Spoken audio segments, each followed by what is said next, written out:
जय हिंद, जय भारत।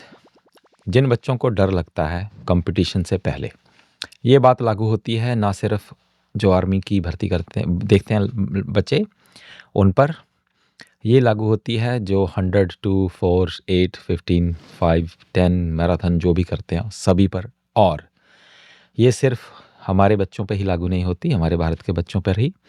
जो बच्चे मेरे पास यहाँ पर करते हैं और अलग अलग देशों से हैं, अलग अलग एथनिसिटी से हैं, उन पर भी लागू होती है। मतलब आप गोरे हैं, काले हैं, भारतीय हैं, किसी और रिलीजन के हैं, सब पर लागू होती है कि आपको लगता है डर कंपटीशन से पहले। अब ये क्या होता है कि ये एक कोच और एथलीट का रिलेशनशिप होता है, ख़ास तौर पर जब उनको पता होता है कि कहाँ पर वो खड़े हैं। और जब एथलीट को पूरा भरोसा होता है, अपने कोच की ट्रेनिंग पर पूरा भरोसा होता है, तब ये डर थोड़ा कम हो जाता है। लेकिन फिर भी डर लगता है। क्या कारण होते हैं? उसके 2 मेन कारण होते हैं डर लगता है। एक होता है ऑब्वियस कारण है कि आपका कॉन्फिडेंस नहीं है, कि आपको कॉन्फिडेंस नहीं है, जो आपने तैयारी की हुई है, वो सही की हुई है, अच्छी हुई भी है, कन्फ्यूज़न है। और जिनके साथ आपका कॉम्पिटिशन है, उनकी आप कोई रील देख लेते हैं या उन्होंने कहीं रेस लगाई है, अच्छी रेस लगा दी है, आपसे अच्छी लगा दी, आपको लगता है कि वहाँ लगा दी थी, अब 1-2 हफ्ते हुए हैं, यहाँ पर भी लगा देंगे, अब मेरा क्या होगा? इसलिए आपको डर लगता है। इसका भी इलाज है। दूसरा कारण होता है कि आपको डर लगता है इसलिए क्योंकि आपने धारणाएँ बनाई हुई होती हैं कि मुझे इतने में रेस लगानी है और अगर नहीं लगी तो? डर इसलिए नहीं लगता है कि उसमें नहीं लगेगी। डर इसलिए लगता है कि अगर नहीं लगी तो क्या होगा? तो कुछ नहीं होगा। आप जैसे साँस ले रहे हैं वैसे ही लेंगे। बहुत से बच्चे मेरे पास प्रैक्टिस करके गए हैं, बहुत बहुत से कर रहे हैं, बहुत से आएँगे। कभी-कभी लगता है कि किसी बच्चे का बहुत इम्पोर्टेंट कॉम्पिटिशन होता है, भले ही वो वर्ल्ड चैंपियनशिप का हो, ओलंपिक्स का हो, नेशनल का हो, स्टेट का हो, कोई छोटी मीट हो, कोई टाइम निकालने के लिए मीट कुछ भी हो, वो कभी उनका कंपटीशन वो वाला बहुत इम्पोर्टेंट होता है। क्योंकि वो ऐसा पॉइंट होता है कि बच्चा वहाँ पर अपना टाइम निकाल गया या वहाँ पर अपनी पोज़ीशन निकाल गया, तो वो स्पोर्ट्स के साथ जुड़ा रहेगा, उसका कॉन्फिडेंस बढ़ जाएगा और वो आगे चलकर अच्छा करेगा। अगर उसने वहाँ अच्छा नहीं किया, तो उसके कॉन्फिडेंस को इतनी ठेस लगती है, बहुत बार हुआ है ऐसा। और बहुत बार हुआ है कि उसने अच्छा किया है किसी भी बच्चे ने और आगे बहुत बढ़ा है। तो दोनों ही सूरतों में कोच को ये हैंडल करना पड़ता है। हालाँकि ये मसला है स्पोर्ट्स साइकोलॉजी का, लेकिन क्योंकि कोच के पास बच्चा हर रोज़ आता है, स्पोर्ट्स साइकोलॉजिस्ट के पास हर रोज़ थोड़ी जाएगा। वो उसको बता देगा क्योंकि उसकी थर्ड आई व्यू हो गया ना उसका, सॉरी सेपरेट उसका एंगल हो गया ना देखने का। तो वो स्पोर्ट्स साइकोलॉजी वही बातें बताएगा जो उसको कोच बताता है रोज़। लेकिन उसको होता है कि ये जो वाला जो आदमी है ना स्पोर्ट्स साइकोलॉजिस्ट, इसकी महारत है इस पर, ये मुझे सही बता देगा। कोच भले रोज़ कहता रहे, लेकिन कोच की बात नहीं सुनेंगे, उसकी सुनेंगे क्योंकि वो उसका स्पेशलिस्ट है। कभी-कभी ऐसे मसले हल हो जाते हैं, लेकिन इन दोनों चीज़ों का इलाज है। पहला, आपको अपने वर्कआउट पे भरोसा नहीं है। कॉन्फिडेंस नहीं है इस बात पर कि जो भी वर्कआउट किए गए हैं, कोच ने करवाए हैं, आपने एग्ज़ीक्यूट किए हैं, क्या वो काफ़ी हैं जो आपकी इच्छा है उसके अनुसार? वो इसलिए नहीं है क्योंकि एक चीज़ मिस हो गई है कि आपने जो मैच्योरिटी का लेवल है वो अचीव नहीं किया है अभी तक कि जो वर्कआउट होते हैं, किस प्रकार के होते हैं, किस प्रकार का वर्कआउट क्या बनाता है, कहाँ पर आप खड़े हैं। इस बात की आपको कोई अंदाज़ा नहीं है इस बात का, ठीक है? इसकी कोई आपको ऐसी किसी भी तरह की कोई क्लू आपको ऐसा नहीं मिला है कि आपकी जो परफॉर्मेंस है वो सही है। क्यों नहीं मिला है? क्यों? या तो आपने टेस्टिंग नहीं की है, टाइम ट्रायल होते हैं, या तो वो नहीं किए हैं, या आपने सिमुलेशन नहीं किया है। ठीक है? सिमुलेशन होता है कोई 8-10 दिन पहले आप ऐसा वर्कआउट करते हैं जिससे आपको पता चल जाता है कि रेस इस प्रकार से लगेगी। उस रेस का सिमुलेशन होता है तो आपका दिमाग भी सेट हो जाता है, उस प्रकार से बॉडी भी सेट हो जाती है। फिर आप वर्कआउट को धीरे-धीरे टेपरिंग वगैरह कर जो भी करने हैं, जितना भी इम्पोर्टेंट कॉम्पिटिशन है उसके अनुसार फिर आप रेस लगाते हैं। फिर आपको दिमाग में होता है कि इस प्रकार से रेस लग जाएगी।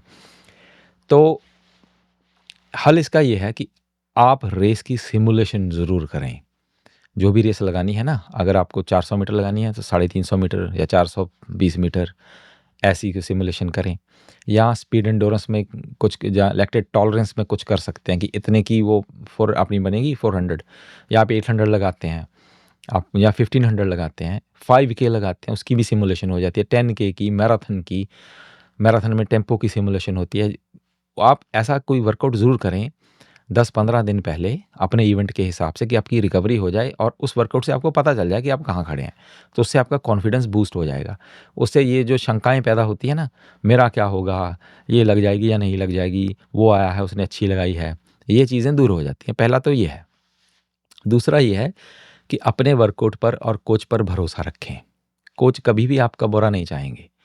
कोच खुद कैसे भी हों, बहुत से प्रॉब्लम्स कोचेस को भी आती हैं। कोचिंग कोई इतना आसान काम नहीं है कि बच्चे समझ लेते हैं कि कोच तो वहाँ खड़ा है, वर्कआउट बता देते हैं, हो जाता है। हो सकता होगा कि ऐसे कोचेस होते हों, लेकिन हमें बहुत सीरियसली ये चीज़ें लेनी पड़ती हैं, क्योंकि बच्चे की मानसिक दशा जो होती है, उसका हमें ख़्याल रखना पड़ता है। कभी-कभी तो इस प्रकार से हमें बहुत ज़्यादा समय देना पड़ता है कि बच्चे को मानसिक रूप से कोई भी परेशानी ना हो। अगर बच्चे को मानसिक रूप से परेशानी हो गई, बच्चा डिप्रेस हो जाएगा थोड़ा, तो परफॉर्मेंस तो चलो बहुत बाद की बातें होती हैं, क्योंकि सारी ज़िंदगी तो कोई लगाता नहीं रहता ना रेस। लेकिन बच्चे पर आगे जब वो बड़ा हो जाएगा, स्कूल स्कूल से निकलेगा, कॉलेज कॉलेज से वो एनसी अपने जाएगा एनसीए के, उस वहाँ से प्रोफेशनल बनेगा या नहीं बनेगा, या अपनी नौकरी लेगा, लेकिन उसके दिमाग में ये बातें रह जाती हैं। क्योंकि बहुत से बच्चे मेरे पास आते हैं, कोचेज़ जो होते हैं ना, वो उस बच्चे को शिकायत आती है कि वही बास्केटबॉल वाले कोच थे, या फुटबॉल वाले, या कोई और खेलते हैं सॉकर वगैरह कुछ भी। सॉकर और फुटबॉल में अंतर होता है यहाँ पर।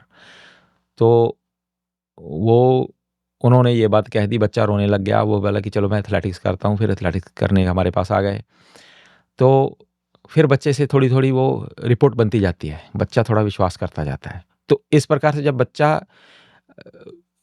कॉम्पिटिशन में जाएगा ना, बात को ध्यान से पकड़िए, बच्चा जब कॉम्पिटिशन में जाएगा, उसको ये पता होगा, सिमुलेशन वगैरह की होगी, उसको कोच पर यकीन होगा। अगर कोच ने कह दिया कि आप इतने में लगा दोगे, अब हमें भी गैम्बलिंग करनी पड़ती है, ठीक है? हमें पता होता है आप कहाँ तक खड़े हो, तो हम आपको बताते हैं कि आप ऐसा करोगे तो इतने की लग जाएगी, ठीक? और कभी-कभी होता है कि आपका मेडल ज़रूरी होता है, रेस की टाइमिंग ज़रूरी नहीं होती है। तो जो डेवलपिंग एथलीट होते हैं, उनको मेरा एम्फेसिस इस पर होता है, टाइमिंग पर कम होता है, उनके मेडल पर ज़्यादा होता है। क्योंकि बच्चा मेडल देखता है ना, तो उसको वो इंस्पायर होता है कि मेरा मेडल आया है, मैं ज़रूर करूँगा, आगे चल के करूँगा। तो फिर वो ड्रिफ्ट भी हो जाए ना थोड़ा इधर-उधर, तो फिर वापस आ जाता है कि मेरा मेडल आया था, मैं दोबारा करूँगा, फिर वो शुरू हो जाता है। लेकिन अगर बच्चे का इस बात का ख़्याल नहीं रखा गया कि ये कहाँ पर खड़ा है, कोच ने इसको बताया नहीं इतने में लगानी है, ये कॉम्पिटिशन इम्पोर्टेंट है, इसलिए इम्पोर्टेंट है, तो उसके मन में डर रहेगा। तो अपने कोच से ज़रूर बात करें कि बताइए कहाँ तक क्या हो सकता है, टाइमिंग इम्पोर्टेंट है, प्लेसिंग इम्पोर्टेंट है, कहाँ तक लग जाएगी, आपको क्या लगता है? रेगुलर डिस्कशन करें वर्कआउट के बारे में, इतने में लगाया है वर्कआउट, आपको लग रहा है कि इतने की लग जाएगी, तो कब तक लगाएँगे? 2 हफ्ते में लगाएँ, 4 हफ्ते में लगाएँ, तो इसका प्रॉपर बैक एंड फ़ोर्थ जब आपका होता है ना कोच के साथ, तो आपका कॉन्फिडेंस बढ़ता है दोनों ही तरीके से। एक का रेस का सिमुलेशन करें, जो जो आर्मी की भर्ती वाले हैं, वो भी 1600 लगानी है आपको, 1200 मीटर लगाएँ या आप 1000 मीटर लगाएँ अच्छी, ठीक है? और जो 800 मीटर वाले हैं, वो 600 लगाएँ अच्छी, और उसके साथ कुछ और वर्कआउट कर सकते हैं सिमुलेशन में, या आप टाइम ट्रायल कर लें। ऐसा ज़रूर करें, आपको पता चलेगा कि आप कोच से पूछें कि मैंने इतने की लगा दी है, अब क्या लगता है आपको कितने की लगा दूँगा? तो उसकी जो एक्सपेक्टेशन है ना, वो थोड़ी सेट कर लेता है कि वहीं तक रहेंगी। अगर वो नहीं भी मीट करता ये एक्सपेक्टेशन बच्चा, तो उसका वो आंसर ज़रूर कोच के पास होता है, क्यों नहीं हुई है? इंजरी का डर था, बीमार हो गए थे, हाइड्रेशन नहीं थी, ट्रैवलिंग की थी, कुछ भी हो सकता है। ठीक है? ये दोनों चीज़ों का आपको ख़्याल रखना पड़ेगा। अगर आपने दोनों चीज़ों का ख़्याल रखा, तो सिमुलेशन की आपका कॉन्फिडेंस बढ़ेगा, कोच के साथ प्रॉपर बातचीत करें, या आपका अपना ज़रूर देखें कि कहाँ पर आप खड़े हैं। दोनों ही तरीके से आपका कॉन्फिडेंस बढ़ेगा। जब आप रेस लगाने जाते हो, ठीक है? आप बिल्कुल दिमागी तौर पर बिल्कुल प्रॉपर पैरेलल होके ना बात बात को समझेंगे और रेस को लगाएँगे, तब आपकी इसमें कोई भी दिक्कत नहीं आएगी, आपको डर नहीं लगेगा। आपको पता होगा कि मेरी इतनी ही एक्सपेक्टेशन है और इतना ही हो सकता है, आगे चलकर मैं इतना करूँगा। तो ये है बातचीत। वीडियो को हम अच्छी सी और बनाना शुरू करेंगे, एडिटिंग वगैरह लेकर आएँगे। बहुत सा व्यस्त रहा मैं, नई क्लब वगैरह शुरू कर रहे हैं। चैनल को कर लें सब्सक्राइब।